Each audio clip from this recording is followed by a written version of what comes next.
Thank you for being here. I appreciate it a lot. It's a pleasure to be here. I'm very excited. Wow. Okay, so it's becoming a little tradition that I always let my guests introduce themselves. So maybe it's also a pleasant way for our listeners to get to know our guests. So maybe it's better that you introduce yourself for our listeners. Sure. Okay, so my name is Joshua Dufour. I am an American. Right now I'm currently a high school English teacher, but I do a lot of work in education, both with the US government and also just as a public teacher. Mm-hmm. I have traveled a lot and taught English a lot in many different countries. So I taught English in Russia, Kazakhstan, and Thailand. And then I've done a lot of volunteer work with refugee and immigrant and asylum communities in the US.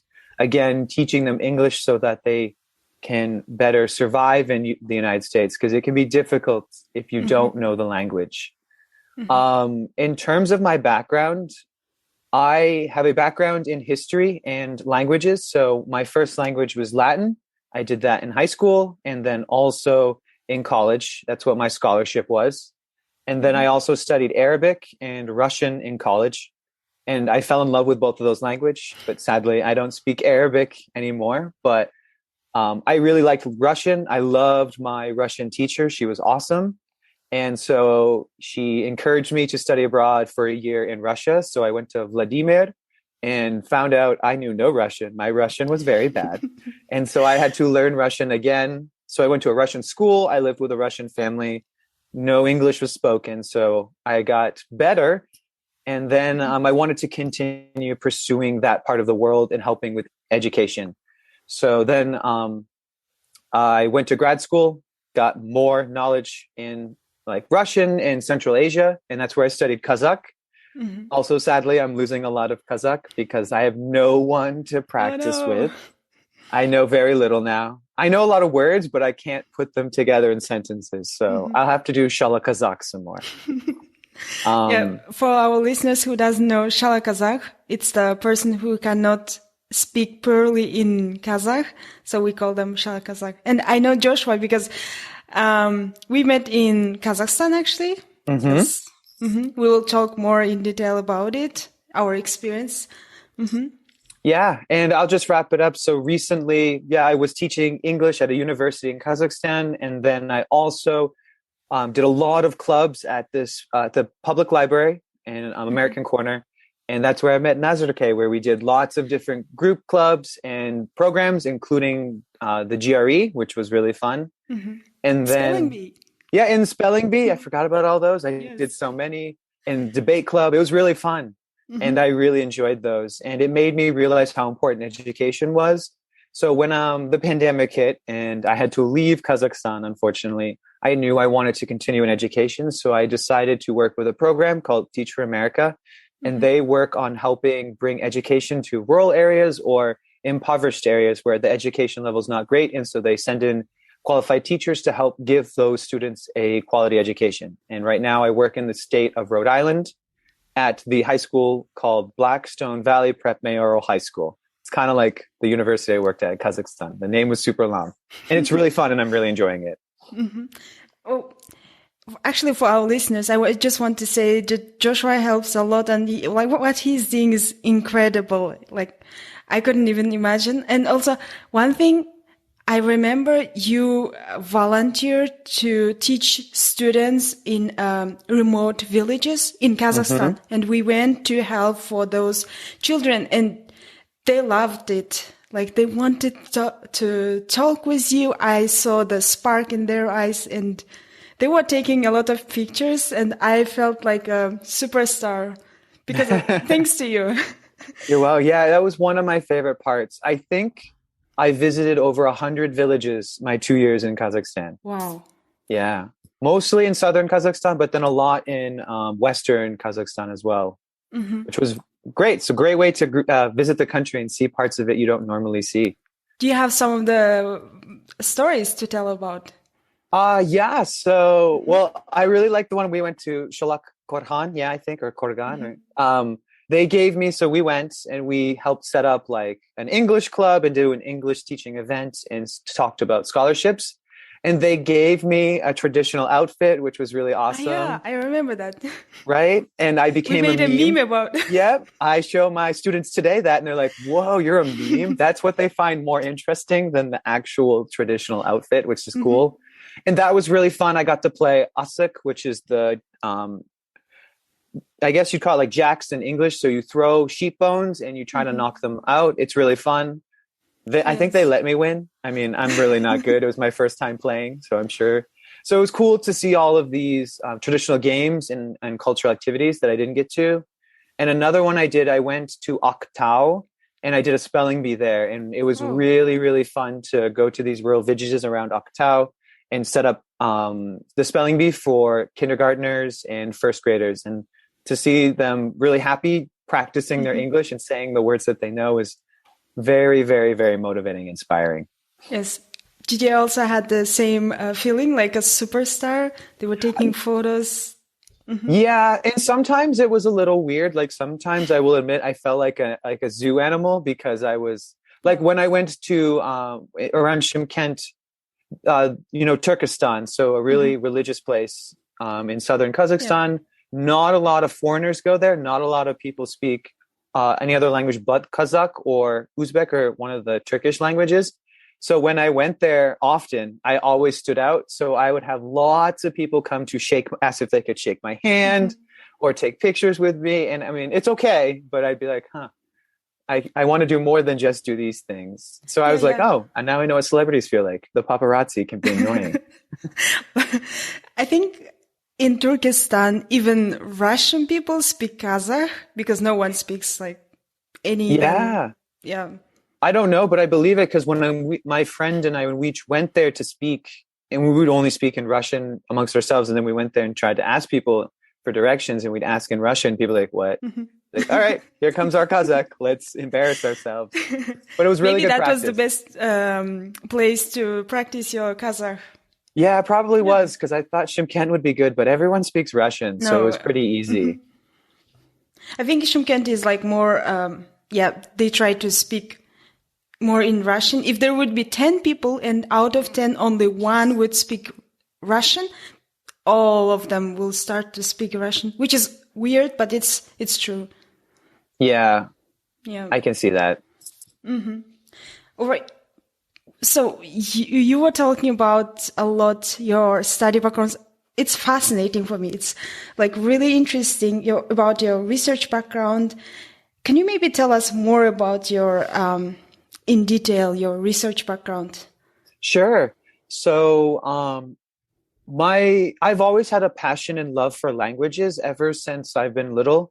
And, I had a really awesome language teacher, a Latin teacher in high school. And because of that, I knew I wanted to, in some shape or form, pursue languages. So I chose the university that I did based on that. So I wanted one that had a lot of languages, had really good history and political science courses, and I also wanted to go there because I love the classics. So like ancient Roman, Greek, Egyptian history. So I needed to go to a place that had that.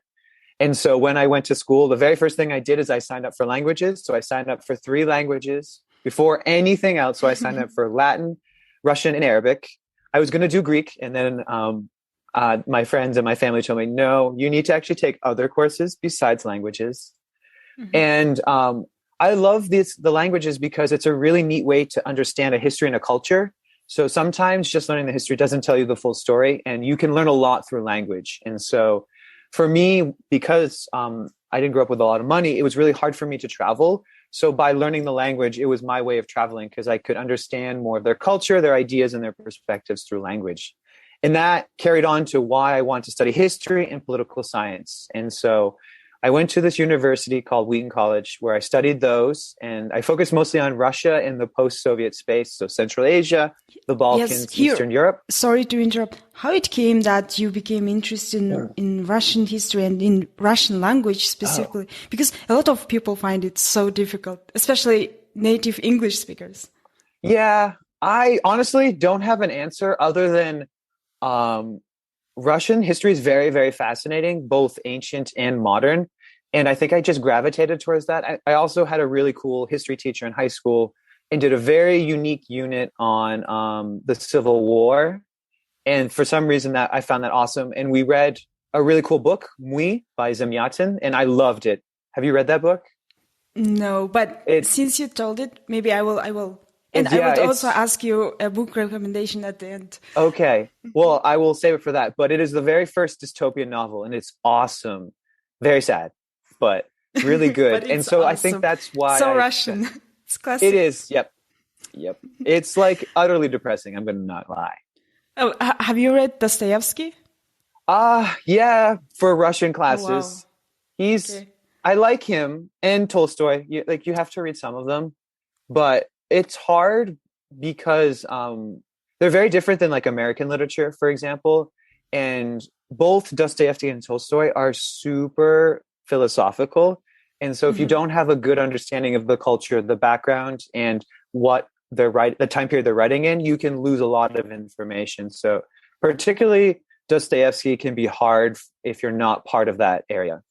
But yes. I was not attracted to Russian studies based on literature. I will say that. It was mostly the history. Mm-hmm. And then I guess after that, I just wanted to continue it. Particularly when I studied abroad in Russia, I knew that this was the place that I wanted to learn more about, and particularly meeting the people that I did, seeing how important international relations between Russia and the US were, because I went there during a time when like Putin was gaining lots of power. And so it became incredibly crucial for people to know Russian and understand their history and politics. So I was like, yep, cool. That's what I kind of want to do. Mm-hmm. But I changed course when I went to grad school. And also near the end of my university degree, just because I realized that I wasn't so much into politics as much as I was interested in the people and helping the people. Politicians will be politicians, right? They're always going to be at the top. They're always going to, be the elites. And usually the people in the bottom are the ones that really need the help. And I knew that the best way I could help them is through education. And because I loved education, it did so much for me. So I wanted to do that. And that's what I started pursuing more of, is how can I put marry these two backgrounds, my history and my Russian background with languages, and marry it with my love for education. Yeah. And that's why I went to Kazakhstan and all other places. Mm-hmm. And also maybe some of our listeners, they wouldn't understand, because in my case, like in Kazakhstan, I know that people go to politics just because it's so corrupted and they want to become aristocrats or rich. Mm-hmm. So especially it's the same in Russia or in most of the post-Soviet countries. And that's why politics is considered as like super corrupt. And yeah, if you really want to help people, I think that's the best choice. Like you go to the education, try to help people. Mm-hmm. I would say in the US too, it's pretty corrupt in many ways. I don't think like Russia and Kazakhstan's got its own unique flavor of politicians, but not the best way to help people. Yeah, it's not the best way. So again, that's it. So interesting. So you learned Russian language in Russia. Well, I first learned it in the US. So I took it for 2 years in university, and then my grade was high enough and my level of Russian was good enough to study abroad. So I did. And that is where I really actually learned the language. And from then on, I worked really hard to at least be able to speak, not fluent, I'm definitely not fluent, but speak in a conversational manner. Mm-hmm. Because I know, like, as you said, so you speak in several languages. Kazakhça söyleyesiz? Yeah, söyleyesiz azdap, söyleyмен. Хорошо. Говорите по-русски? Конечно, говорю. Хорошо. And you speak Arabic. I don't know any Arabic, sorry. Don't worry, I forgot. Okay. I just know, no, I don't know anything. Actually, you know a lot because of Kazakh. You'd be surprised. Yeah, that's Salam, true. Assalamu alaikum, wa alaikum assalam. Those are all Arabic. Yeah, assalamu alaikum. So I can just say assalamu alaikum. Yeah? Mm-hmm. Yeah. Okay. See, look at you. So I just need to start and I would be a native speaker soon. Mm-hmm. Okay.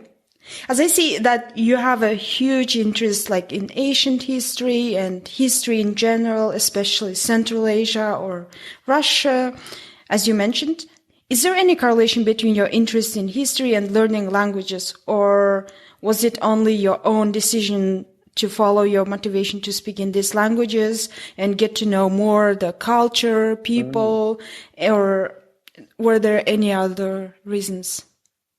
One big reason was, yes, I think learning a language is a great way to actually learn the authenticity of a culture and its kind of like life, because you can only read and learn so much from a book or a textbook, and it doesn't really tell you much about them.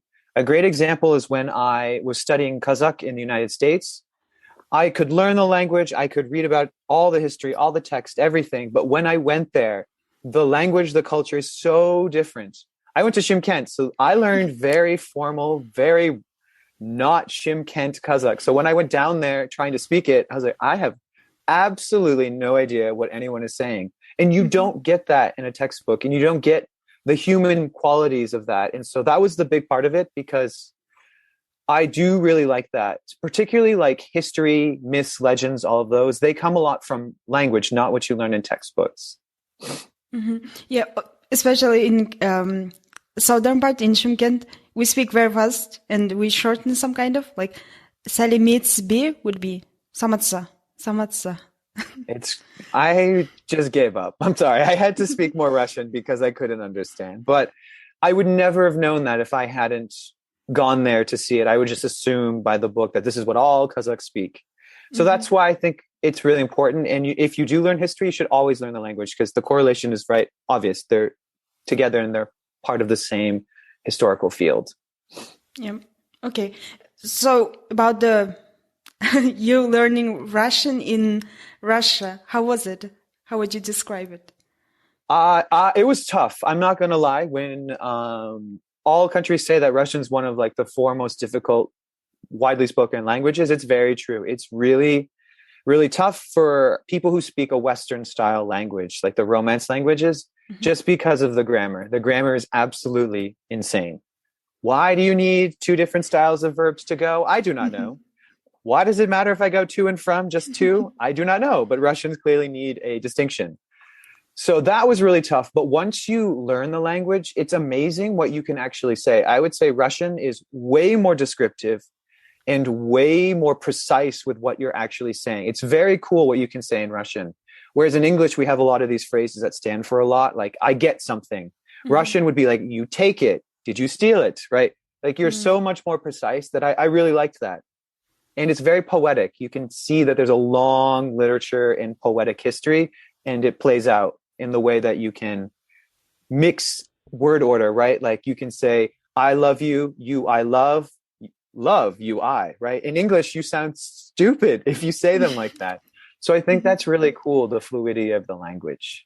I agree. But again, it was tough. Yeah. Oh my God. Could you please, not you, because you're Kazakh, but could Russians like make their language easier? It would be so nice. I totally agree. I think I started learning Russian. We start learning Russian in first degree. Like personally, I started. I still make a lot of mistakes, and yeah, it's one of the difficult languages for me. Actually, I'm still learning it. And the thing is, what you said about Russians, like being specific, it's so true, because when you speak in Kazakh, like we don't specify things. We say ano, mno, something, somebody. We don't specify. But in Russian, you have to specify. Even when you are not specifying, it's already clear if it's she or her. Yeah, she or him. Yeah. It's so cool. And also about the difficulty. So you learned Kazakh and Russian. How much difficult was it learning Russian difficult or Kazakh? So I will say this, they're two totally different languages. Russian was difficult on its own because of the complexity of the language. Kazakh is both difficult and easy. It's really difficult because of you want to put endings on endings on endings. So you have this nice, small, cute little word, and now it becomes like this long. And it's right, like it has all these ingingas and things, and it's tough. But on top of that, you speak in a very inverted way to, for example, English speakers. where the verb goes near the end. And that's very hard, but also super cool because it means that, at least how I interpret it, is that when you speak Kazakh, you already kind of know what you want to say and what you're going to say because you already know the verb. And I'm like, when I speak English, I do not know what I say. It develops as I speak. Kazakh is really cool. It's like planned. But if you don't know what you're saying, dear God, Kazakh is so difficult. Particularly these I think phrases where you say like what you think first and then I think. Yes. That blows my mind. I'm like, today was a beautiful day, I think. What? It's so hard, but it's super cool. And I will say Kazakh is a very beautiful language. I like how things rhyme. I think that's a really, like Turkic language in general, how they have this rhyming scheme is very, very beautiful. It makes for really elegant like poems and things like that. Yeah, I think also about Kazakh language, I didn't know, well, I knew that we are, as a Turkic language, like there are some similarities, but I have a group mate from Turkey. I think she's from Turkey, half Turkey. And when she speaks in Turkish, I can understand her. Like the numbers are the same. And most of the time I can totally understand her, what she's saying. Oh, that's so cool. Yeah. I was like, wow, this is really cool. Like I can totally understand her. Yeah. Maybe I should practice my Kazakh more so I can be like, oh, now I can speak Turkish. Yes, go for it. I think you can do it. And also about the so difficulty of Russian and Kazakh. I think when it comes to Kazakh, yes, always whatever you put at the end, it's the verb. So yeah, I think it's so cool. Even if it's not a verb, it should be verb. Yep. It blew my mind, actually. In Russian, I think that's why I think Russian and Kazakh work kind of well together because Russian's very flexible, right? You can have the verb like in English normally, or you can have it in the end. So I think maybe Russian isn't as difficult for people who speak Turkic languages just because of the fact that Russian, you can move the words around, whereas in English, you can't really. Kazakh, you kind of can, but not really, right? It's got this very strict structure. So Russian, yes. But still difficult. They're both difficult. Fix your language and make it easier, please. Okay. All right. So about the cultures, now we talked about the languages, and I just want to know, in your opinion, how you think cultures varied compared with your native, like American, to Russian and Kazakh or Arabic? So there are a lot of differences, but I think that's what makes them very authentic and interesting. And I don't like the word exotic, but really cool to look at, learn, and observe. So, for example, Russian, I would say, like the idea of like tea. We'll just start with tea. Tea is a really big focal point in Kazakh too, and in Arabic and Arabian cultures. In English, in America, tea's not anything really. And if we do have tea, it's iced. And for Russians and Kazakhs, that's like literal death. I think I asked for iced tea once at a store in Kazakhstan. And they're like, I think they literally said, are you stupid? Or something like that. I'm like, what? Okay, never mind. But you don't do that. But this culture of tea and drinking tea and sitting down and talking, I really enjoy. There's also, I think, much more of a communal aspect. And I think a lot of this has to do with the Soviet legacy. So there's a lot of like neighbors helping neighbors, people knowing each other, helping each other. And that is something that's not really seen in America. You usually have your family and that's it. Whereas for example, in Russia, you know your outside family. And then in Kazakhstan, you know everyone who is ever related to you, right? You can have a great aunt. You are really close with that great aunt because she's part of your family. And that is something I loved. So when you became a friend with someone in Russia or in Kazakhstan, or even in a Middle Eastern country, you become part of that family. And it's really, really, really awesome to see that. And the word I remember the most in Kazakh was konakjai or konakjaluk, I think is hospitality. Yes. And it's really true. These are some of the most hospitable, friendly, kind places I've ever been. I could go out on the street in Kazakhstan and be like, I'm lost, please help me. And someone would help me. I would usually ask a woman because they were usually kinder. That's really true. That's so true. And same in Russia, I'd usually ask the babushka because an old lady, because they were really kind, or they called me a stupid young boy. But either way, they'd help me. Hmm. And in America, not always this will be the case. So this idea of helping people, being connected and friendly, I Even really like that. babushkas? Huh? Even Ah, babushkas? sometimes. They're like 50-50. They can be great, and then they can be like crazy, crazy at times. Okay. But I think I didn't know that in Russia it's the same, but I knew that in Kazakhstan, because it's Turkic and also like Asia, like we have a thing that everyone knows everyone. Oh my God, So when yes. we always say like, if you start to talk with someone, it literally becomes your relative or far relative, which you had no idea with. So yes, everyone knows everyone. It's really true. I think the other thing that I found very remarkable, particularly in Kazakhstan, is personal space doesn't Mhm. really exist. So like my students, when I What like is they'd met, it? oh my, right, like they would know me for literally an hour, and then their arms would be on my shoulder. They'd be like all over me. I'm like, what is this? This is we do the like in America, we want space. We need like a human's space Mhm. between each of us, and that didn't happen. And I don't know where that comes from, but it's neat and friendly and kind of welcoming. And I liked that. I was like, wow, they just want to be near me and they're so friendly. And this is so cool.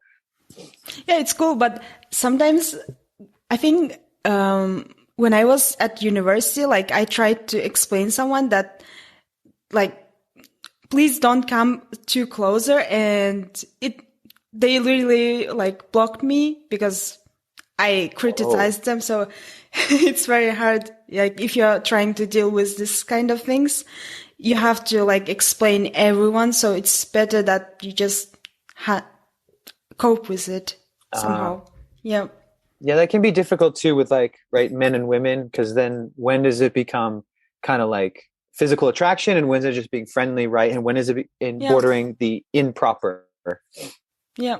I think it's also for me, like when I started doing my master, I also like sometimes did it subconsciously. Like I didn't Mm. really realize. So it's really hard thing. Like you should really try to like manage it somehow. Yeah, it's really hard. I think it's because I know that in Asia it exists a lot. Like you have a big family, and in big family everyone is working for family, or like if you have a friend, so you know each other's family, so it's kind of like being very how to say in touch Mm-hmm. mostly. 100%.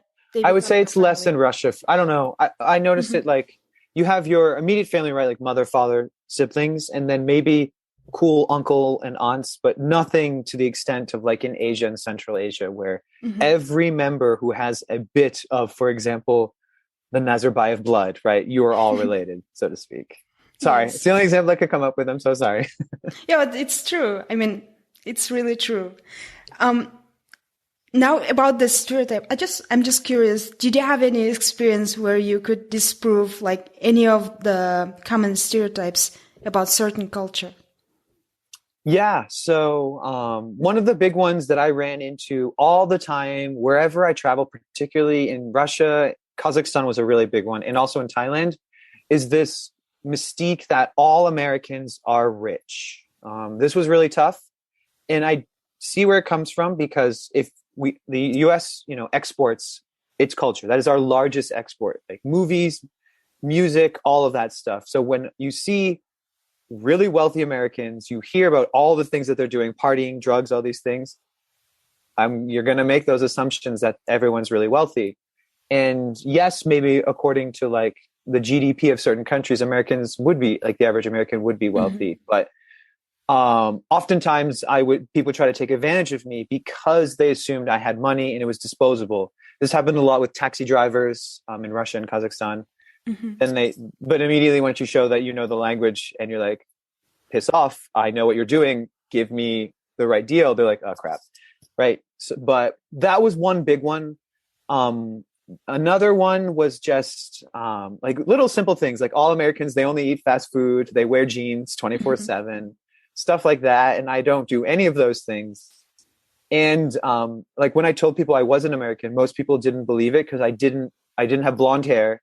I didn't talk like American that they saw on TV, or like a lot of times they think they have that Southern accent, like y'all come back now, you hear type of thing. I can't even do it. So those can be really damaging, right? Because if you think that's what the culture is and people don't fit into that, you don't think of them as that culture and you ostracize them and kind of alienate them. But the flip is true too. So I had a lot of friends who knew nothing, and family members who didn't know anything about Kazakhstan. And so, or Russia, for example. And there are a lot of myths and stereotypes about them, right? Like Russians are spies, or Russians, you have to be very careful because they're Soviets and they're communists. So they might be, even though it's a democratic country now, right? They might still be trying to do the KGB stuff. Or in Kazakhstan, there's a movie in the US that did a horrible portrayal of it called Borat.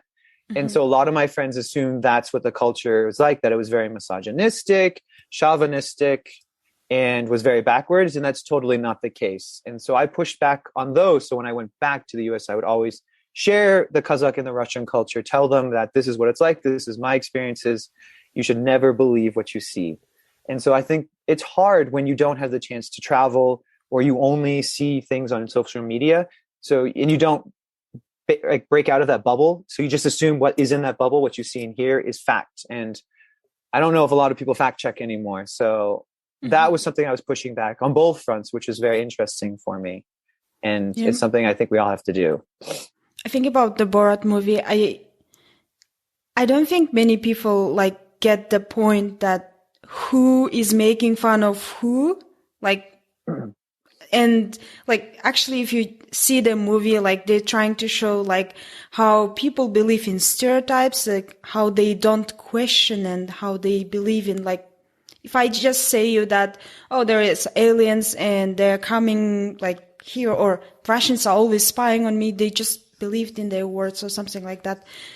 Yes, I think you should really know like who is making fun of who, or like what, it's a comedy and not take it too seriously. And at the expense of whom, right? Like they used a random country that they thought no one would know. And they was supposed to be making fun of how stupid Americans are, but it was at the expense of an entire country and culture, right? Yeah. They thought it was like a made up, like no one would know. So people think it's a made up country, but it's real. These people are real. They have real customs and cultures and beliefs. And it made it seem like they were like bad. And that's not okay. Even if you're trying to show that another culture is really stupid. My culture. Yeah. Well, that was surprising that they made a second part for the movie. Yeah, I really didn't like it. Well, jokes are funny. I watched it, but still, like, they're still making fun of our country, and that's not really what I want my country to be represented to the whole world. So, yeah, that's what I would say. But also about the taxi drivers, I think that everywhere they try to take advantage of you. It also happened with me in Austria. Like, but unfortunately, I couldn't speak any German, so yeah. So you just have to speak English and pray, right? Yeah. Well, and I think I will move on to the next question because it's also a big one. So very interesting and very important for me that I want to know. You worked in a non-profit organization where you tutored refugees and asylum seekers feeling war-torn areas. Can you tell us more? I think this is something really astonishing. Yeah. So what I did when I was going to college, I also did a lot of volunteer. And so I volunteered at two nonprofit organizations. One was called Refugees Welcome. So this was during the height of the Syrian refugee crisis and the Syrian war. And thousands upon thousands and millions were fleeing. And so many were coming or trying to come to the US when there were too many going to Europe. And so this organization was set up to help them get asylum, so legally be safe in the United States. So we would help them with their documentation, getting to the US, finding safe channels because there were a lot of unsafe ways to get to the US. And then helping them navigate US society when they didn't know the language, right? Arabic is wildly different than English. And so they would come to a country where they didn't know the language, they didn't know the culture or anything. And so we were really trying to help them with that. So I worked a lot in the education department. So I helped them not only learn English, but I also helped them find places where they could learn English for free. And so we used one of our co-creators of this organization. I was one of them. We set up a geopositioning like satellite. We use a satellite already up there, and we located all of the different resource centers in Boston, whether it was like free housing, language learning, all these things, including like where there are other communities of Syrians. And we made a website, and that they could access that and look where all these resources are, and then be able to navigate the US society better. So that was the first one, and I loved doing it. I worked there for 3 years, and it was awesome. And it really solidified my love for education and why it's so important. And the other one I did is called Soccer Without Borders. So I love soccer or football. And so I worked with a lot of immigrant communities, little kids, where we would tutor them after school in like math and science. I did English again. And then we also used soccer because to play and things like that, because for a lot of them, English was not their first language. So like a way to transcend and break over this language barrier was play soccer. So they might not know how to say soccer in English, but they definitely knew how to play in their own style. So it was a really neat way to use a different form of language to connect with people and help them acclimatize and get used to the US. And I loved that. And I did that also for about 3 years. And then I came to Kazakhstan and repeated the process where I went to villages, helped English, set up education, and give people or set them up for success in their futures. Wow, that's so incredible. And like, were you able to talk with people who were coming from the like place like Syria? Or I know that in Kazakhstan there was some people escaping from China. And were you able to talk with those people? Yeah, so we had translators. Yeah, so we would talk to them. They would tell us horrific stories. And then I worked a lot with the little kids and heard horrible stories of like Islamophobia in the US. So they would be bullied at school and told to go back. And it was really disheartening to hear how these people had nothing, fled their own country to come to a place that promises freedom and acceptance, and then only to find intolerance and cruelty in another place. So freedom, it was really tough. Acceptance only for certain people. Yep. For all. And that's something that I have a hard time with in the US is our hypocrisy of acceptance. But at the same time, we also heard great, like courageous stories of them like walking through Europe, like doing these remarkable journeys and treks to get to the United States. It was, the human spirit's amazing. And what these people did to make sure that their kids, for example, had a future, or they themselves had a future, is absolutely astonishing. And I was so impressed by their determination to make sure that they could get from one place to another. And I don't know if I was in their shoes, I could do that. Like, I can't even imagine literally walking from Syria all the way like across Europe, or taking a boat, like a really weak and not strong boat from Syria across the Mediterranean to Greece, and then walking from there. Like, it's crazy what they did to get here.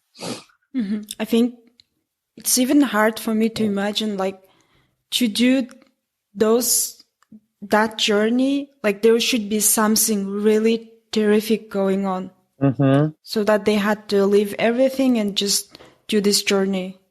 Like, I've seen some of the videos. I think it was, I cannot remember. Well, I should remember. In the China, like, there was some Islamic the Uyghurs village. Yeah. And I didn't even know, like, I think when I started to talk with you, and then I like realized what was happening, but it's really horrific. And Islamophobia, I think, even exists in Europe, so it's something international, I think, is going on. But yeah, and right now, with Ukraine, all of those Ukrainians fleeing, going to Europe, and some are coming to the United States, right? Yeah. It's really sad. If only people could come together, right? Love each other for who they are. Yeah, but some of my friends were also, I think, they were critical of the Ukrainian situation, because when it happened to Ukraine, like Europe wide open their borders, and they were saying like when it happened to Afghanistan or to other countries. So I couldn't really debate because I don't know what to say. I think that's a very fantastic point. I have been saying that as well. Like a great example is Afghanistan, but also in Myanmar or Burma. There was a mass genocide. Myanmar, yes. Yep. No one did anything. And they watched as millions of people were fled, and almost 1 million Rohingya were brutalized and murdered. And the world was silent because why? You have to wonder if it's because they don't share a historical legacy and shared history with like Europe, right? Yeah. But I agree with that. There's also like in social media, they have like certain way of telling the story when it comes to like certain nations or certain religion. Like they don't really care much. They really literally show it like how they are showing it.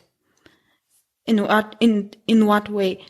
And also, I think it very much aligns with our next question about wars. I always wonder, I had these questions always in my head. It seems that there is so many conflicts that later develops into either hatred among the cultures or nations, or in some cases develop into wars. We see these patterns throughout the history, like in ancient times, in 20th century, and it keeps going on.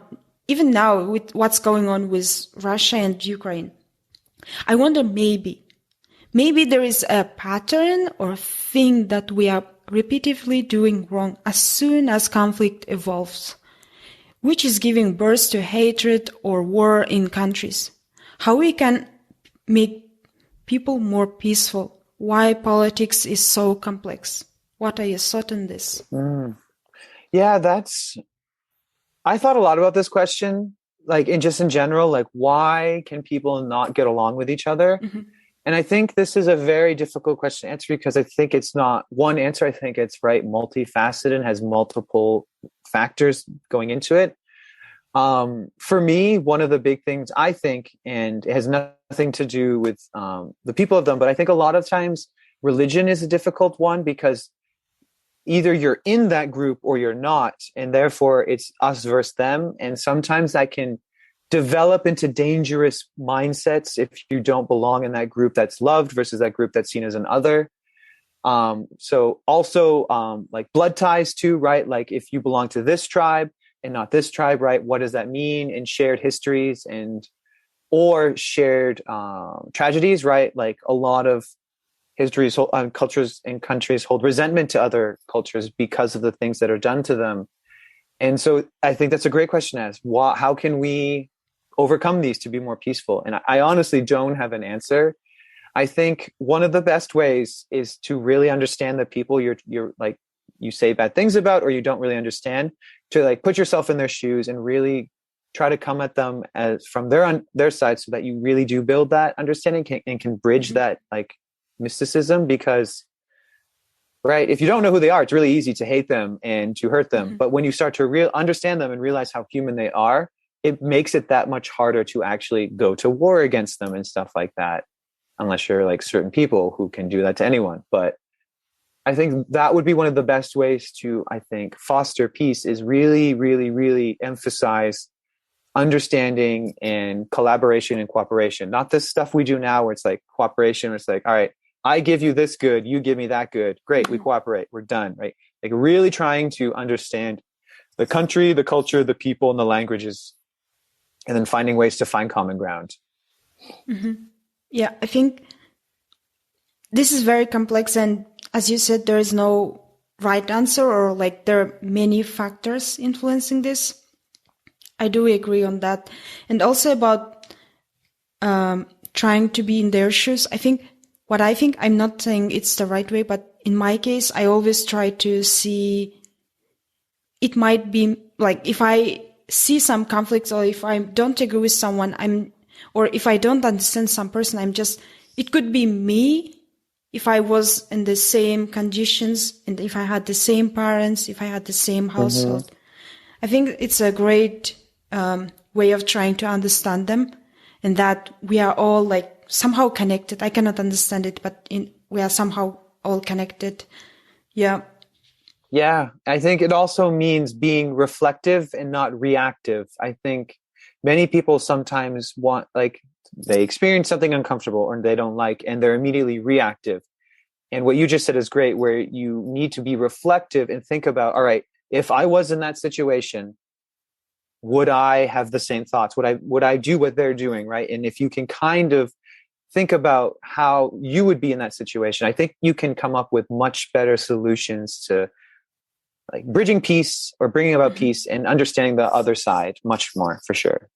Yeah, but sometimes it's hard because I think sometimes I don't comment in certain things and keep silence, but I've noticed that some people take it as ignorance.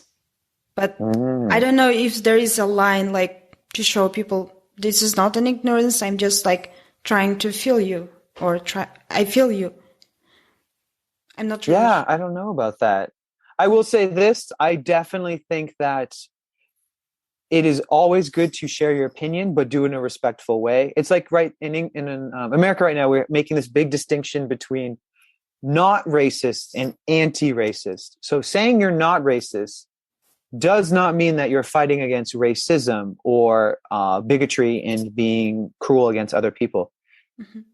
Being anti-racist means you actively push back against people who are racist or are bigoted or saying bad things about other cultures and people. And I think that's super important, right? Like you should always, if you see something, you should always say something, but again, do it in a respectful manner so that way they know where you're coming from. Hopefully that will start a dialogue where then they will voice their uncomfortable feelings and then some sort of understanding can happen. Mm-hmm. Okay. Yeah, I think it's a great way of like not staying in silence, but saying something, but in a respectful way. Yeah, it's definitely a good, it's not just you all the time speaking, just being respectful. I think it's a good way. Yeah. Okay. About the next question about history. What can every person learn from history? What we can as a whole humanity learn from ancient history? And why is it important for people to learn their own and international history? Well, I mean, I love history, so I think it's always important. But again, to go back to this idea that history is intimately tied to a country. So if you know the history of a country, you will better understand the culture, the practices, the customs, traditions, and language. If you don't, you might not understand as much why they do the things they do or have the beliefs that they have. I think it's wildly important, particularly now since we're such a connected and globalized world. I think it's imperative that we learn history of other countries. I think, for example, in the US, we are doing a huge disservice when we only learn about European and American history, and we learn nothing about South America, Africa, and Asia. Or if we do, we learn about the major points and then nothing of like Oceania and Central Asia. It's because if we don't learn about them, we don't know about anything about that, like those regions. And as people grow up in the next generation, they don't know anything about those regions and they start working with people from there. You can have great misunderstandings and these chasms will develop and that can brew all sorts of bad things. So that's one reason why I think it's so important.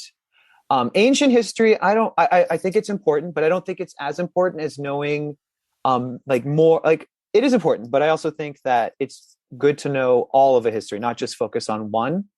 And I think you, from your own country, should definitely know your history, right? If you don't even know your own history, like, I feel like you're just missing out on so much of your culture and your identity. It's like a disservice. So that's why I think it's so important to learn history, and particularly if you're going into politics, or even if you're going into, I guess, even business, for example. If you're going to work, like, for example, from someone from China, you should totally know about Chinese history, their customs and language and things like that. So you are also working at universities, and you also learning the language and also knowing better the cultures because you are speaking in our languages, in Russian. And what is it so different about the school in Russia and in Kazakh compared to American? So I'm a teacher in the US, so we do have our own very unique style. It's even different than European. We do a lot of more self-learning. So teachers kind of equip students with skills or teach them how to do like critical thinking, writing, and then the students use those skills and develop their own unique form and style of that. I would say it's very much different than in Kazakhstan, in Southeast Asia, in Russia, although they're definitely changing, where the teacher is like a library. They have all the knowledge, and that is then pushed into the students. So the students are like empty trash cans, we'll say. And you put in all that knowledge into those bins and those trash cans, and then they become learned. That's not always how it works, right? Like people learn different ways and in different styles. And so that I don't think that style is very good.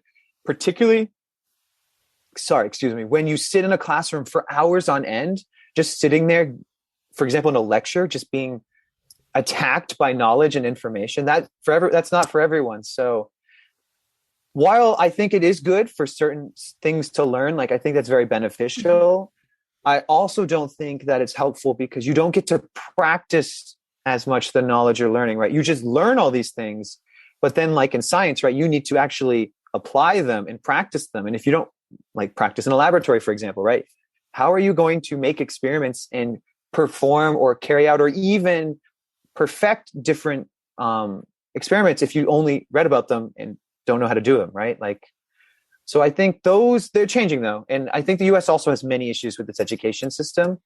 But I think that's one of the large differences between the two education systems. Yeah, I think I do agree with the point because in my school, only fear, like there are lots of theory, and get so tired of it. And when you have to do something like with all the theory, you cannot do anything because you don't know how to do it. It became a big problem when I started doing my master's because I know a lot of the theory, but I don't actually know how to use it. Right. You need both theory and practice. You need both of them. Yeah. When exactly. I learned Russian in Russia, I learned at a university. They just shoved vocabulary down my throat. Like all I would learn day in and day out is thousands of words. And I'm like, right. When am I going to use this word that literally means to drown this specific way? Great. Dostoevsky used this. I will absolutely never use this in my everyday language unless I'm actually drowning. And then I'll be like, oh my God, look, I can use this Dostoevsky word and then die. So I found that not helpful for me because I never got to practice it. So I just learned all these words and then I had no idea really how to use them. And so the way I learned Russian was actually going out on the streets and taking some of the words I learned and just making a fool of myself to a babushka and be like, hey, can you help me? And they'd be like, what are you saying? I have no idea what you're saying. Go away. Okay, let's go to the next person, right? So that style was really more helpful for me. Mm-hmm. Yeah, I do think like what you're saying, I can totally relate because when I was learning English, I would just sit down and learn words and grammar. But when someone would ask me, oh, you are learning English, could you talk with me in English? And I would I cannot speak in English. I know grammar, I know words, but I cannot speak. But I think it's a lot of the practice. And that's what is that's the big problem, like in the education system. I know what you're saying and I can totally relate. It really ruins, like, I think people don't know what they are really learning. Like they cannot use it. They're just learning it maybe to get high grades. But yeah, for some reasons, I don't know. Yeah. That was like my students at the university I taught at. They knew more grammar than I did. Their grammar was so good. They would say things like, I don't even know that in English, so I have no idea what you're asking me. But then when I ask them very simple phrases like, how was your first class today? They'd be like, teacher speaking to me. Oh my God, I have to answer. And then, but if I ask them grammar questions and I write on the board, 100%, they always knew exactly what the grammar was and how to fix it. And I was like, cool. All I want to do though is talk with you. Yes, I remember because I attended some of your class and your students were like, I think it was advanced like level, but still they were so shy. They couldn't like speak, and yeah, those are great days, by the way. I loved it. I eventually they got to speak though. I was really happy that they finally. I think that one thing that you said, I thought, and we can move on after this, but was really cool, and something I noticed a lot in the villages I was going to is you talked about fear, which was very interesting. I noticed that teachers in certain parts of the world, they're more strict, and so students are really afraid to make a mistake because the teacher would get angry or they would make fun of them, right? Like they would shame them in order to make them learn more.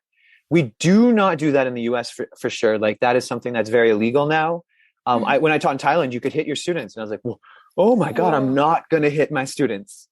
But this idea that fear allows you to learn, I think, is disappearing for a good reason. But I did notice that. And so I think a lot of the shyness you were talking about stems from this fear of making mistakes. So you only talk or say something when you know exactly that you're right and exactly what to say. Yeah, they actually because I lived 20 years. It's my home country. And there is a kind of idealizing and becoming perfect, like in everything, knowing all the grammar, and you become totally perfect. And the teacher is like in the US or in Europe, it's more like you can talk with them, you can ask some questions, but really in my country, it was like the professors were unreachable. They were like Jesus, or even not, like you couldn't reach out to them. Like even asking questions it's impossible. So I think that's the way I like in Europe and also in US, that you can talk with your professors, and they even want you to ask more questions, and you feel uncomfortable if you don't have any questions, right? Oh my God, my students were the worst question. They always hated it. If they said something, I'd be like, why? And they'd be like, no, teacher, don't ask why, because they had to ask and say more. And it was always fun to watch them cry a little inside. Yeah, it happens. But in Kazakhstan and also in Russia, I know that if you have some question, they think like you are criticizing their knowledge. Oh, interesting. Yeah. So like an attack. Yeah. So they would, not all of them, but from my experience, I know like when you try to ask a a lecturer some question, they think like you are trying to test my knowledge. Like they take it as a criticism. Okay. Because in Europe and the US, that is like when you go to college, that is your job, is to try to prove the professor wrong. And then professors encourage it, right? They want you to challenge them because they want to improve and learn, right? And the only way to do that is ask tough questions. I like that. That's one thing I like about the Western style, liberal kind of Socratic style of learning. Yeah, me too. I think I was kicked out from my country because I was asking too many questions. Oh my God. Wait, you were really kicked out? No, I'm totally joking. I was like, no. Yeah, I love my country, but there was some like still need to improve styles, that like practice, and also like teachers not taking the criticism, or like they're not trying to get feedback from students. So I think that's what suffers. But okay, so about next question, maybe again, coming back to schools and what we already discussed already, about your experience in Kazakhstan? I know that you visit some of the countries, or most of the like cities, even which I didn't visit. What was unique about it? And can you tell us more about your experience and travel? And maybe you have some funny stories or personal experience to tell. Yeah. So wherever I go, I always make an effort to visit beyond just like, if you go to a city and go to all the tourist things, right? I really want to, like, if I'm in a country, I want to actually experience it. And so in Russia and in Kazakhstan and Thailand, I would go to these more rural areas because that's where you actually see real life people doing real life things. And that's the real country. That's the real culture. And it's the side you'll never see, whether it's in a brochure or a book. So, for example, in Russia, I went way out into the country. I stayed at a monastery. So a friend and we met this random monk, Wow. Orthodox monk, and he's like, "Oh, so cool, some Americans." And then we're like, "What? Okay." And Hmm. then he invited us, and so we helped him. Like they were doing like the spring cleaning, I think, and so we helped them clean up the monastery. We got to stay there for a day. It was both really fun and also crazy because we had to go to like a 10-hour church mass, and Hmm. Orthodox Christians are crazy different than in the US where we get to sit. Hmm. There you stand. So we were standing for like 10 hours and I was like, "Oh my God, and I can't anymore. If I inhale any more of this like smoke incense, I'm going to die." But it was such a cool experience. We got to dine with the monks. They showed us, I don't know if you know what they are, but the relics. So it's like um ancient pieces of monks, so like maybe a Hmm. finger bone or something or a ring that no one's allowed to see but the monks. So we got to see Oh, them in these very holy, very ancient relics. It was so cool. I would why? never have been able to do that.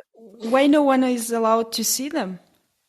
Because they are so sacred. So think of it like a piece of Jesus, right? Oh. Only very Hmm. special people are allowed to see. I don't know why. Sometimes, like in the US and in Europe, oftentimes they're displayed so you can see them.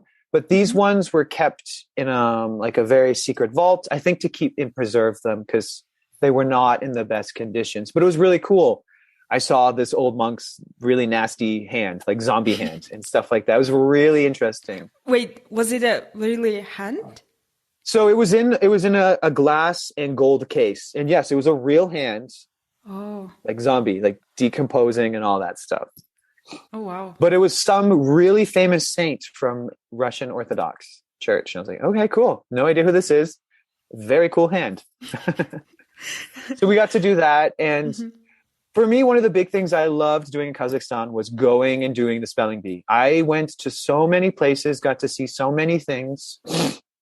Um, I also got to go to like really remote places. So when I went to Aktau, we got to go to well, first we went to university. We got to work with some Turkmenistan students, which was really cool.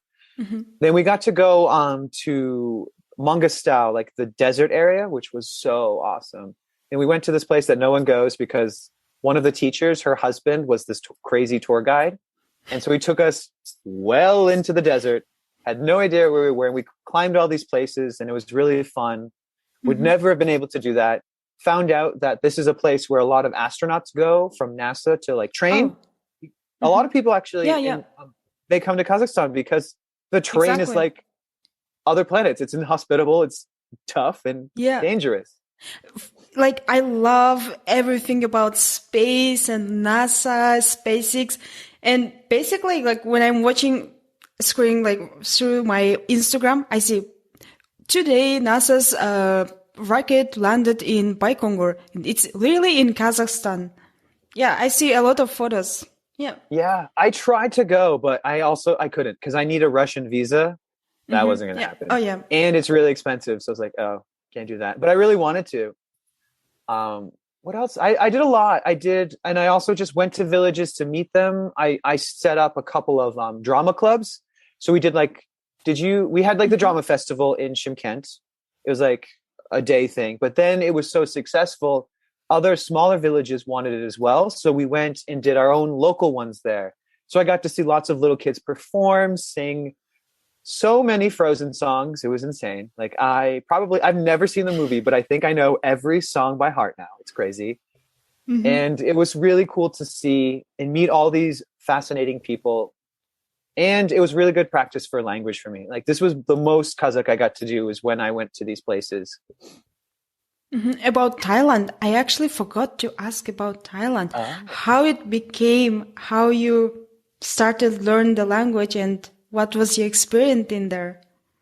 Yeah, I forgot about that too. So that was my very first teaching experience. So at my university, I got a scholarship to study there, but part of my Hmm. scholarship was a stipend where you cannot earn credits, you cannot study, you have to volunteer and work in a community, whether it was in science, teaching, or some other field.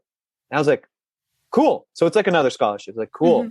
my school is paying me to go somewhere, anywhere in the world to do volunteering. Yeah, I'm going to Thailand because that's my favorite cuisine. So I went Ah, my it was the junior food. year. Huh? Hmm.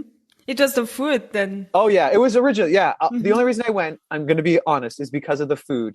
But it turned out to be one of my favorite countries, and I definitely will be going back there. So I went and worked with a company called Friends for Asia. So I lived in a giant house with other volunteers from all over the world. Most of them were from Amsterdam and Germany. And I got to work with little Buddhist monks. So I worked at a Buddhist monastery, and I Wow. taught 12 to 15-year-olds English, and it was so fun. They are the nicest, most like quiet students I've ever had. They would just sit there, and if I Hmm. asked them a question, they would always answer. They would always be polite, and they're like, "Thank you for the information, master." They're like, Wow. Were they "What?" also monks? Like, They were were, they? yeah, they were training Oh, to be wow. monks. It was so cool, and it was a really good experience. And immediately after, I was like, "Yeah, I'm totally going to be teaching or doing something with education and working and living abroad." I just knew immediately. Wow. And so Like, that happened. did you see them meditating, or did you start to meditate? Because that's what I Ah, hear. yeah, I got to see them meditate. I got Yeah. to help them perform some of their, like, there was a temple there, so I got to go because I was a teacher. Hmm. I could only do certain things because I wasn't a Buddhist by practice. But I did try doing meditation, but not Kazakhstan, Thailand's really hot. And Hmm. um, I did not do very well in that hot weather, but I loved the food. But I also had really long hair, so I had dreadlocks. So it was Hmm. very difficult for me to adapt to that environment. I was there for 3 months. So after I had lived and studied in Russia, I got home for a week, and then I went immediately to Thailand. Oh, okay. What was, wow, now I want to go to Thailand and You try should. their food. Do But you like spicy food? I'm definitely not meditating. Oh yeah, it's tough. I'll admit. Do you like spicy food though? That's the question. No. You I might have a really, really tough time.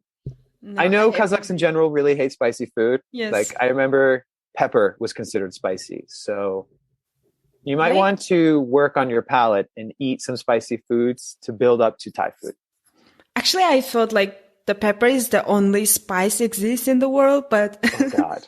when I started eating Indian meals, like that was so spicy. I literally cried also when we went to Korean restaurant. Like I couldn't eat it. I was like, Yeah. I cannot do this. Yeah. Yeah. I love Kazakh food, but I will say it's kind of bland, right? It doesn't have a lot Yeah. of seasoning. Same with Russian too. Dill, dill, dill, dill, dill. Yeah. I think it's stereotypical, but excuse me, but it's kind of stereotypical that Russians or like Kazakh people are more like how to say de- depressed, kind of. They Ah, somehow yeah. looks depressed, and it's also like if you would describe with the food, it really like follows the description, right? Maybe. So maybe there's a correlation between the food, right? If you add more spices, you're more happy. I don't know. I don't know. Okay, so again, one more question I want to ask you about the Noam Chomsky. I think you said like you met with Noam Chomsky. How was it? Uh, What happened? yeah, it's not a very interesting story or anything like that. Like I went to school in Boston.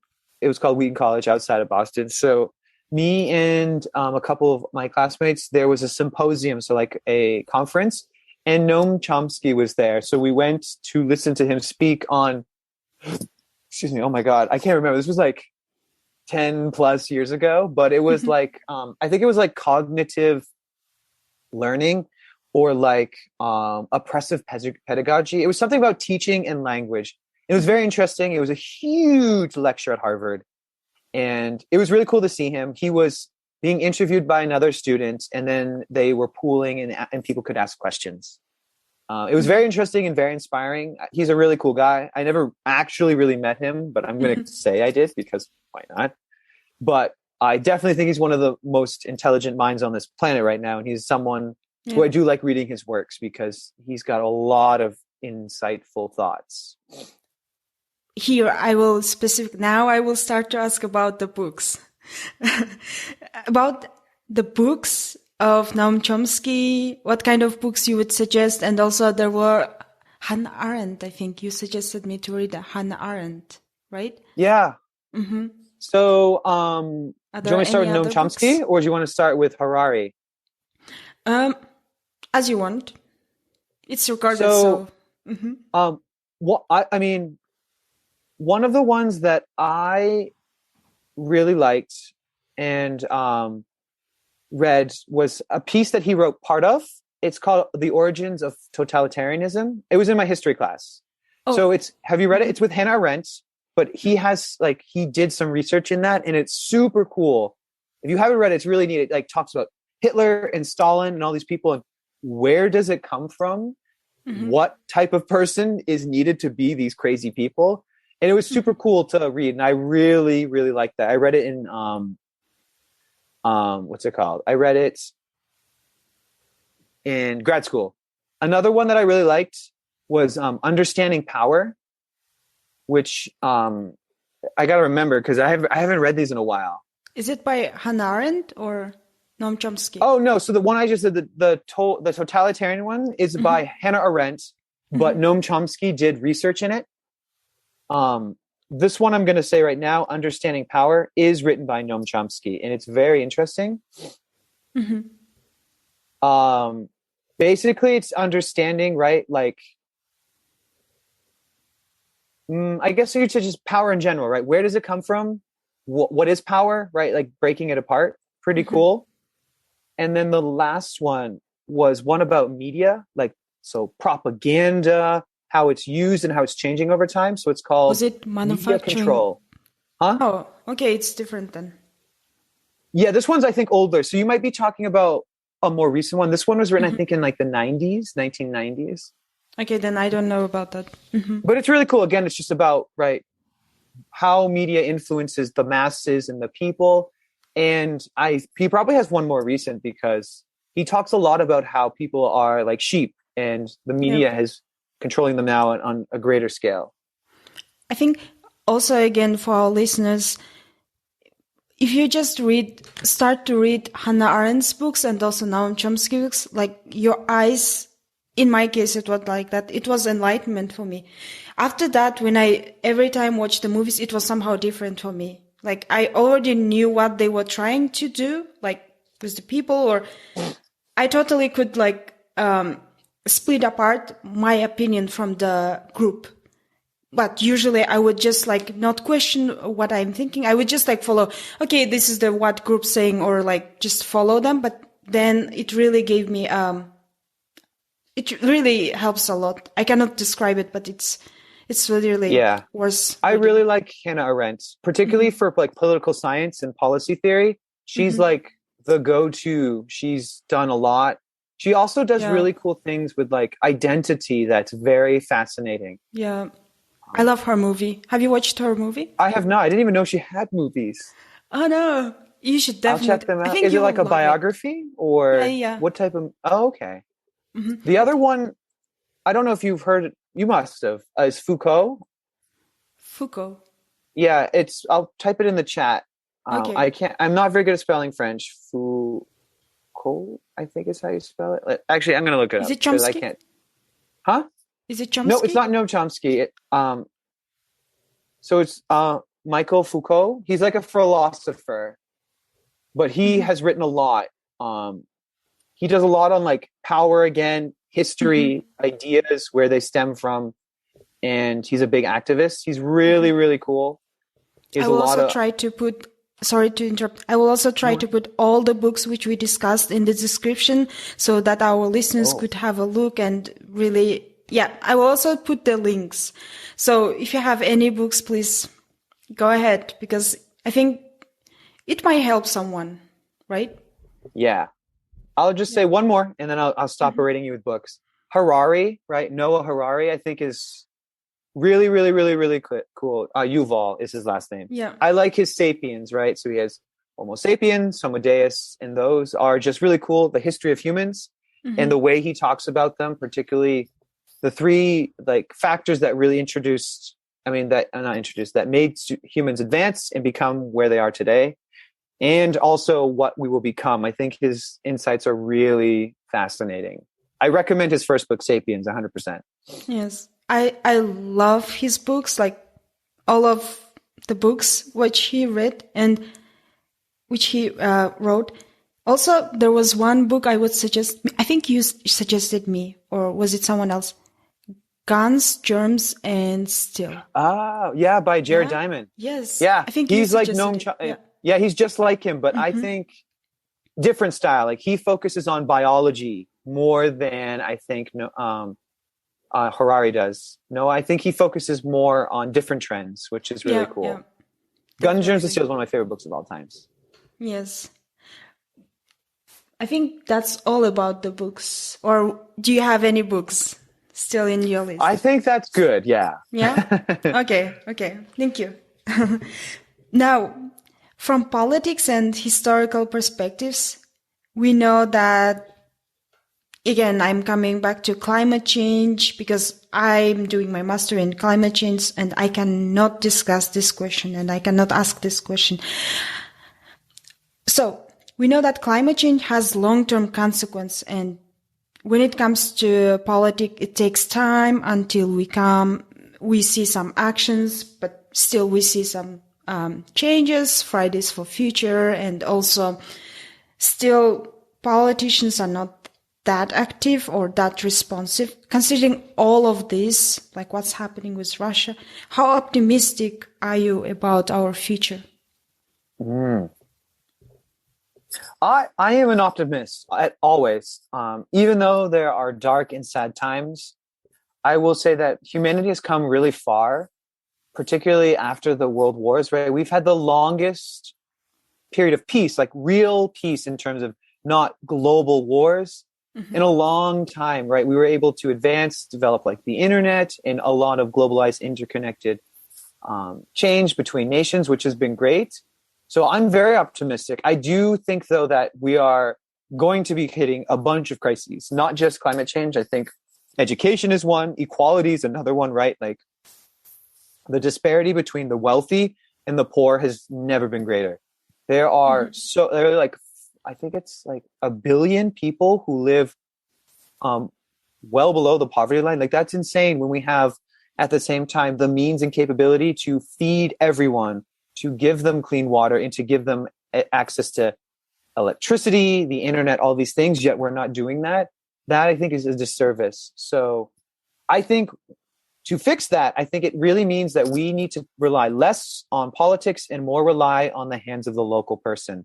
I think grassroots activism and grassroots work is like one of the most important and the strongest forms of change. That's what I did a lot of for education, right? Like I didn't go to the government and talk to them, all right, here's a policy I have for you, and wait for it to go through the governmental change, right? That's exactly what I wanted to say. Like you weren't waiting for someone to act. You were just going to these villages. You were acting yourself, trying to change and give motivation to children, speaking with them. I really saw it with my eyes, and I can definitely say like, you've been doing all of this by yourself, not waiting for someone or for some politics to say, okay, now you can go and act. Yeah. Thank you. Yeah. And I didn't do it just for kids too. I did it for teachers. I did a lot of programs where we would help teachers improve. So we did like professional development workshops and seminars where we would give them the latest like philosophy, but also practice on how to, for example, don't just teach students information, right? Show how you can make games and activities in the classroom so they can learn on their own. Or how to start English clubs and stuff like that. Because it's really important, right? You need both teachers for education. You need both teachers and students to be equipped to make great change. And I think we need to do this in every facet, not just in education, right? For example, climate change, right? If everyone, this is a terrible example, sorry. But if everyone, for example, plants a native tree, right? Or if everyone stops driving a car, right? Those small changes really do add up. Yeah. I totally agree. And also, I just want to ask, because you had so many experience in in several countries at the same time, what 3 lessons you learned from your experience for yourself? Well, the first one and the most important, I think, is always try new things. Or another way to put it is have an open mind always. I think the reason I was able to do what I did, see what I did, and experience what I did was because I kept a very open mind and I was willing to try anything. When I went, like, for the most part, I'm pretty much a vegetarian. I was more than willing to try crazy Kazakh foods, like eat camel and horse. And I ate sheep's head for Nowruz, which was crazy interesting. But it was an experience. I didn't even tell that story. But yeah, Yeah. they like boiled a sheep's head Oh, for you me can and gave tell it it to me. now. Yeah, it was, I mean, it was really amazing and it was disgusting. I'm so sorry. I did No, not it's enjoy true. it. Well, I think second reason why I kicked out from my country because I didn't eat meat. But yeah, You're not Kazakh then. Nope. my family, my mom said it to me. You're not Kazakh, you don't eat meat. And I tried to just explain them, but yeah. Yeah, what's that Anyways. Kazakh phrase? The only thing that eats more meat than a Kazakh is a wolf or something crazy like that. Yeah, something like that. I never heard it, Um, but I think you're more Kazakhstani. Okay, no. So how but was the experience? it was really, really cool though, because my school, because I was the very first foreign teacher there, they really wanted to showcase the Kazakh culture, which I was very appreciative of. So they set up this incredible like spectacle. So they had students from like China and Turkmenistan, Uzbekistan. They did their traditional dances. So I saw girls do the teacup dance on their head, stuff like that, which was really cool. Wow. And then we had a huge dastarkhan, which is a giant table full of food. And on it, for all the men, was a gigantic sheep's head. And I was like, that's just decoration, right? And they're like, no, that's yours. I'm like, I have to eat all that. And then they told me the story, right? If you eat the ear, it improves your hearing. You eat the eye, it improves your eyesight. If you eat the nose, it improves your smell, tongue, speaking, cheek. I don't know. They didn't tell me that one. I Yeah. assumed it meant your skin would be better, but whatever. It'd be smooth. So I had to eat all of those parts. I didn't have to eat the whole thing, but I had to eat one of those. And most of it wasn't bad. The eye was really, really tough. Oh my I God, never I did tried the puke. eye though. I don't recommend it. I don't know, but I definitely vomited. I went to the bathroom. It's like, I ate a lot of food. Let me just go to the bathroom real fast. And I had to. But the experience was amazing. I would never have been able to do that if I didn't open my eyes. And if I said no, that's super disrespectful, right? So I Yeah. knew that that was important. So to go back to the message, yeah, I think keeping an open mind and trying new things is so important. Yeah. Two, I think if you are a traveler or if you want to experience new cultures, do some research, learn some language, and actually try to know your country before you go there. I really hate it when tourists go to places and they assume that country will speak your language. It should be the other way around. And you should be, right? You're a foreigner in another country. You should be respectful. So I think that that's super important is knowing where you are and respecting that language and culture and history and trying to learn a little bit about it because it can open your eyes. Yeah. Third one, ooh, this is tough. I think in general, I think I would just say education because I would never have been able to do anything that I have done if I didn't invest in education. And I know not everyone has access to it, and that's why I fight for it. But I totally see the value in education and how it can really open your opportunities and liberate you to do things you'll never do. So if I didn't, for example, go to my university or become interested thanks to a teacher, I would probably not have done any of these things and how different my life would have been. And I would not want to change anything. And I attribute it all to education. I totally agree. Education, I think education gives you so much opportunities and it opens your eye and it because or thanks to the education you also meet some people, some cool people actually, who then becomes your friends. Education it's cool. It Do is. more education. And I know it can be boring and it can be tough, but it's a means to an end, right? It's like one step in your long road. Yeah. Just take that step, see where it takes you. I heard it somewhere, I cannot remember. It's always hard to make the first step, but when you make it, then it becomes easier. Yep. I don't know. I think that sounds like a Chinese proverb to me, but I'm Yep. not sure. I'm not sure. I think I probably just read it in Twitter. But yeah. Okay. Now, this is really interesting discussion actually. And I want to summarize with some of the general questions. First, I already assume the answer for this question, and I think our listeners as well. But still, if you could make out of your life a movie, what kind of genre would describe your life? A musical or... Oh my God. No, absolutely not a musical. I want my life to be an adventure, but whenever you see an adventure movie, it's always action with it. And my life has not a lot of action, but it's very adventurous. So maybe like comedic adventure, because I've had a lot of comedic events in my life. So I think that it would be a comedy adventure, but like there's some a nice drama? A little, yeah. Like, when I ran into issues. But yeah, I would say more adventure just in general. Okay. I also studied my adventures, but yeah, it was definitely the answer. But not musical. Absolutely not. And not a love story. Absolutely not. Mine's not a romance. Okay.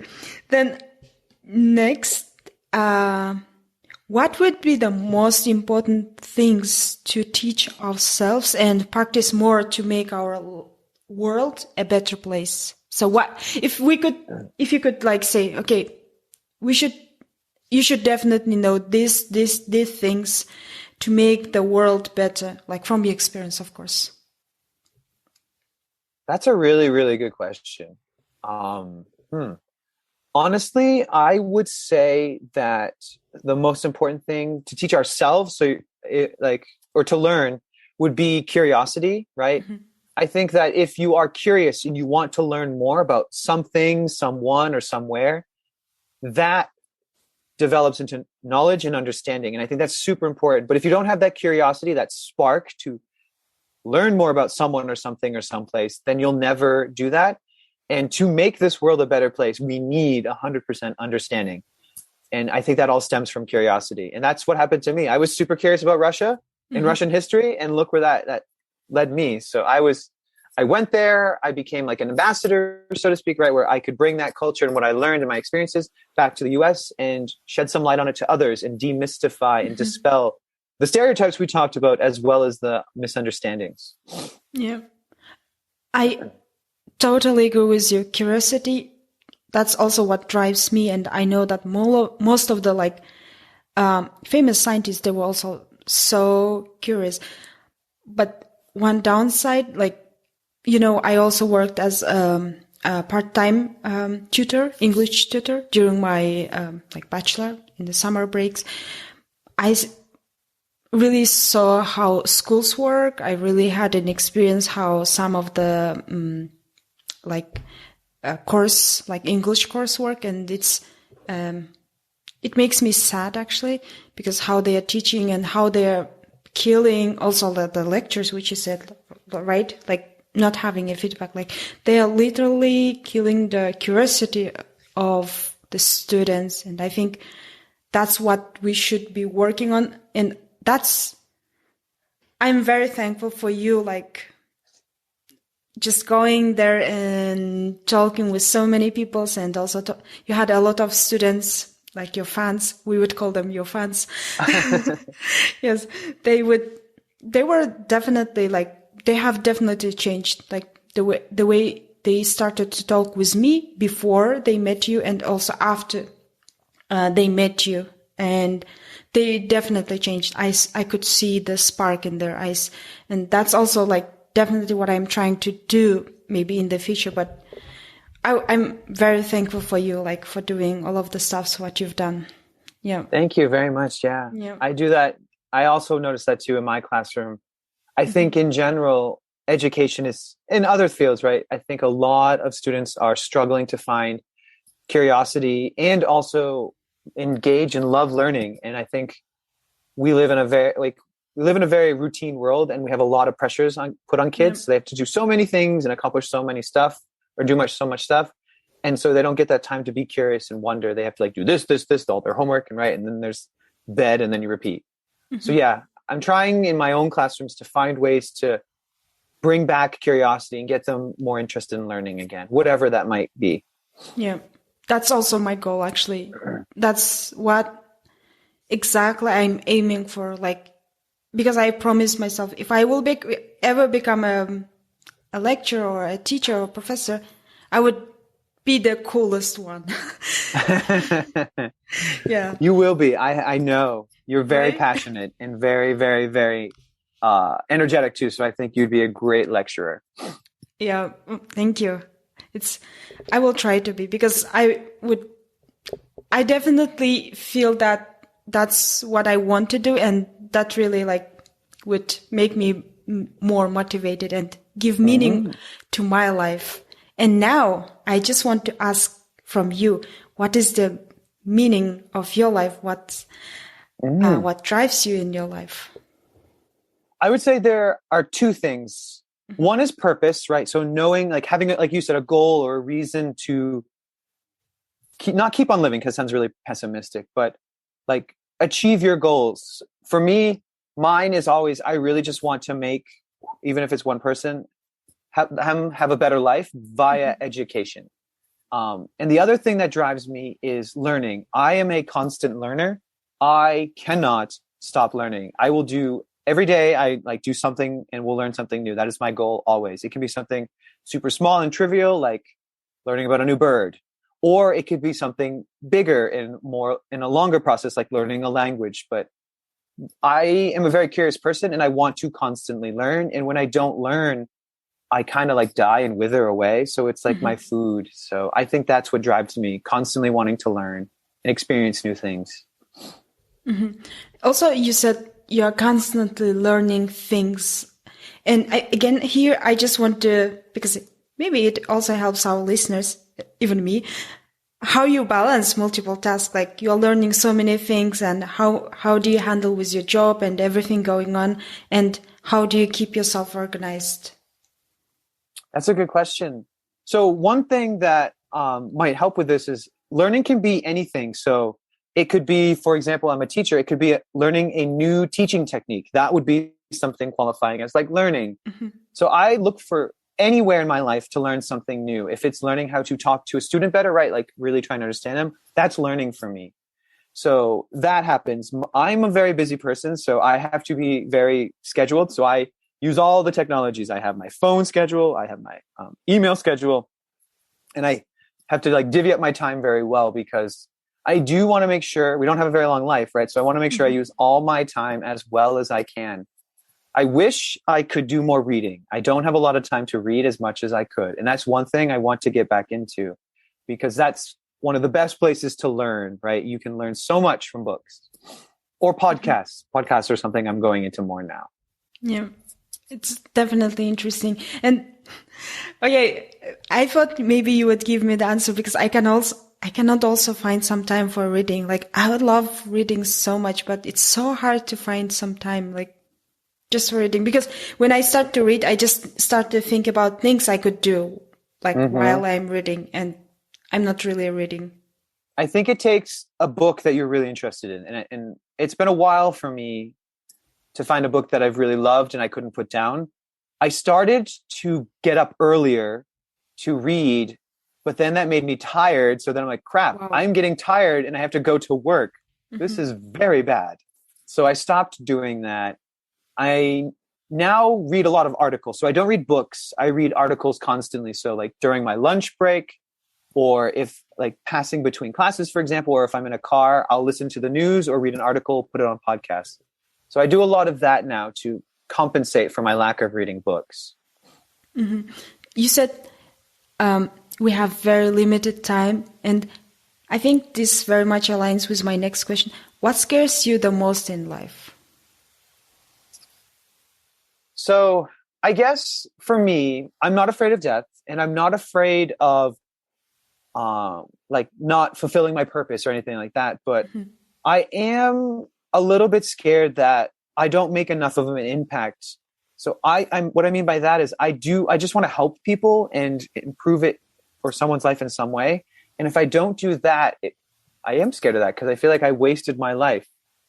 because I feel like we all are trying to strive together to make a really great society, and we're not there yet. So it's our job as people to work together to make it so that the next generations have a better version of society that we see today.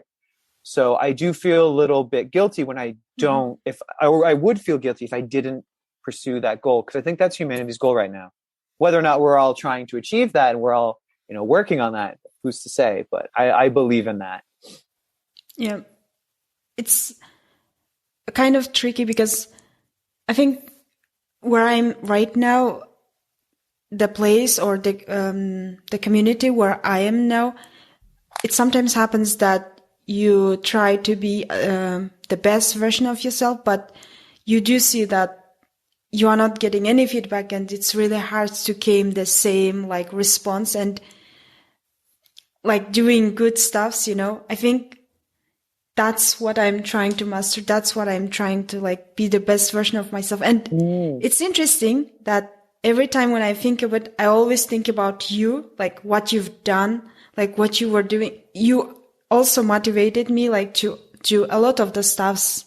Yeah, you helped me a lot. Actually, yeah, it's so true. And I also saw what you were doing, and that's also inspired me to pursue a academic career. Actually, well, that's awesome. I'm so happy for you. Yeah. You're welcome. You were great. Even though you weren't my student, you were great. It was awesome. No, we were actually interacting, and I saw what you were doing. And also, I think one event I can just recall is the village where we went. Yeah. After that, I definitely knew. Yeah. I love that. I still have that meme, by the way. It's my favorite meme. Maybe we should, put it on the. Can I post it in my Instagram? Yeah, I don't mind at all. Okay, maybe you can send me the photo. Mm-hmm. I'll have to go back on Instagram. I think it's somewhere on there. Well, I can repost it. Yes, I think it would be interesting for our listeners. Yeah. And again, the last question: what advice would you give to your younger self? I think for me, the only thing I would tell myself is be okay with your body and okay with your identity. Because for a long time, I tried to be someone I was not. And I let a lot of external forces dictate who I was, my identity, and all of those. So I would just tell my younger self that it is okay who you are, no matter what. And don't try to morph and change yourself into what society wants or what you think society wants, because it's very toxic and dangerous and very unhealthy. So for me, I'm gay, so that was really hard for me to come to terms. I have a loving, caring family, but I just thought that I wasn't accepted by society, particularly in the very rural area I lived in. So it was really tough for me. And it took me a long time to come to terms with that. And I wish that I just knew that it was okay sooner, but I didn't want to be different. You also, sorry to interrupt, but you also went to the most actually homophobic countries like Russia, Kazakhstan. Yeah, that was tough. I mean, I couldn't tell people, very few people I could tell in Russia. Russia was more scary. Kazakhstan, I was known as the foreigner, so they're like, they're all weird anyway, so it's a little less scary. In Kazakhstan, they wouldn't care, but in Russia, I think it's very dangerous. It was very dangerous. Yeah, I did not tell anyone. And even when I worked with the U.S. Embassy, so when I was coming to the U.S., to Kazakhstan through the U.S. Embassy, one of the very first things they said is, if you identify LGBTQ, you should not be telling anyone. Just lie. It's for your own protection, but also the protection of others, particularly if you meet people in that community in Kazakhstan, because it is very dangerous for them. And same in Russia. And if you accidentally out them, there could be serious repercussions, whether that could be ostracization, kicked from the family, or even death or beatings, things like that, which is so sad. The only thing, I wish I just knew younger, because then I think I would have lived a more fulfilling life. Right. Sooner. Yeah. But don't you think sometimes it makes I think here we can add the dramatic moment to your life, adventurous, traumatic, and right. It does add that, but still no musical. Yeah, right. And it shaped me. I would say I would never take it back, because it helped me really learn about myself, who I am, and I think it really matured me in many ways, and I would never take that back, even if it was a hardship and it was a lot of trauma. It's a part of me, right? And so I wouldn't want to take away that part of my identity. Yeah, I think the education, like why I always try to. That's the purpose of me making this podcast, and also like trying to motivate most of the people to become more educated, because it opens your mind, and you become that it's not some kind of because in some regions like Kazakhstan or Russia, they think it's a like sickness or disease that they can cure. It's crazy. So I think, yeah, definitely study more and do more studies, go abroad, or definitely do what you want, pursue a dream, and definitely try more. And if you have some advice to give for the listeners. Yeah. I would definitely say not just follow your dreams, but right, like don't give up on them, because I know there can be many factors that either block it or things don't go your way, but just keep going, right? If you have that end goal, it can really help you navigate the difficulties of life so that you can get there, because life is not a straight trajectory. Our success is never straight, right? It's always like this. And so you have to be resilient and you have to persevere. So I would say to just add on to yours, because yours are great, that you need to just make sure that you don't just have a goal and you try to achieve it, but you need to persevere and keep with it, because it will be tough always. I can relate. Yeah, it will be definitely tough, but it's worth it. Always in the end is worth it. Yeah. It's also why you live, right? Like if you have no goals, what's the point? Exactly. That's also what I'm trying to like every time when I wake up, I'm just like, am I going to be like, feel happy when I'm old that I had this life? So that's why sometimes I try some adventurous experience and have more friends, or like if someone is not even like social, I just try to talk with them more. I keep trying. If someone says no, I see it as an opportunity. Okay, this is an opportunity. I should now do more. Yeah. You said no today, but tomorrow you might say yes. Yes, exactly. Right. Never give up. This was a great discussion. Thank you so much for being here, and thank you for sharing with your experience. This was awesome. And I always admired, as I said, you motivated me to do my master's, and you also helped me with my motivation letter, actually. I did. Thank you. You're welcome. It was great to be here. Thank you for listening to me talk, but also it was just great to catch up with you. I remember teaching you and Merwert and a bunch of other, and Juhra, still talk to her. Yeah. It's really fun to catch up with people and know that I did touch you. I mean, it's kind of cool to know that. And also, I love just seeing what the next generation, what they want to do and where they go. And so it's great to see you going for your PhD. So good luck. I know you'll pass. And I can't wait to see what else you do. I'm very excited and hopeful for you. Yeah, I will keep you updated. And I also want to do part 2.